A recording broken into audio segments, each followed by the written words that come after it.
যদি ক'বলৈ যাওঁ তেওঁ এজন ৰেপিষ্ট। আপোনালোকে তেখেতক প্ৰশ্ন কৰিব, তেখেতে কোচ ৰাজবংশী ছোৱালী এজনী হেকৈপাৰাৰ ৰেপ কৰি 3 মাহ জেল খাই আহিছিলে।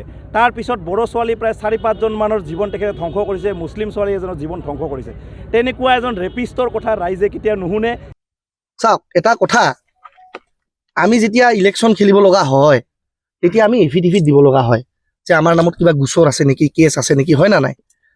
মই জনাত নিৰ্বাচনী আয়োগ বা ইলেকশ্যন কমিশ্যনে মোৰ যিটো এফিডেভিট বা নমিনেশ্যন একচেপ্ট কৰিছে, তেওঁলোকেতো স্ক্ৰুটিনি কৰিয়ে একচেপ্ট কৰিছে।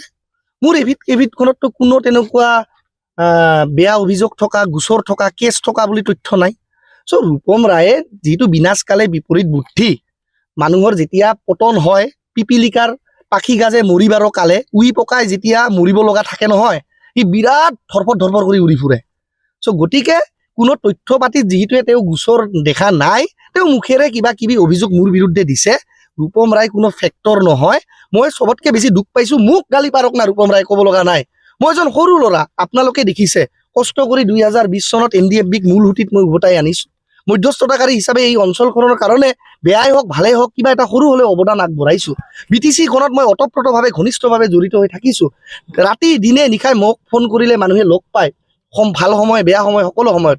আজি ৰূপম ৰায়ে মোক গালি পাৰক ক'ব লগা নাই। মোৰ বেয়া লাগিছে ৰূপম ৰায়ে BLTক গালি পাৰিছে। যি BLTয়ে বড়ো জনগোষ্ঠীৰ কাৰণে, যি BLTয়ে BTCৰ ৰাজনীতিৰ কাৰণে, যি BLTয়ে BTCৰ উন্নতিৰ কাৰণে ইমান ত্যাগ কৰিছে, তেনেকুৱা BLTৰ নেতাক ৰূপম ৰায়ে অপমান কৰিছে। মই দুখ পাইছো, মই মনৰ পৰা দুখ পাইছো। এজন ট্ৰাইবেল ল'ৰা হিচাপে, এজন জনজাতীয় ল'ৰা হিচাপে মই দুখ পাইছো যে 6 শিডিউলক ধ্বংস কৰিব অহা ৰূপম ৰায়, BTCৰ বাহিৰৰ পৰা আমাক গোলাম বনাব অহা ৰূপম ৰায় এনেকুৱা যে মন্তব্য কৰিছে।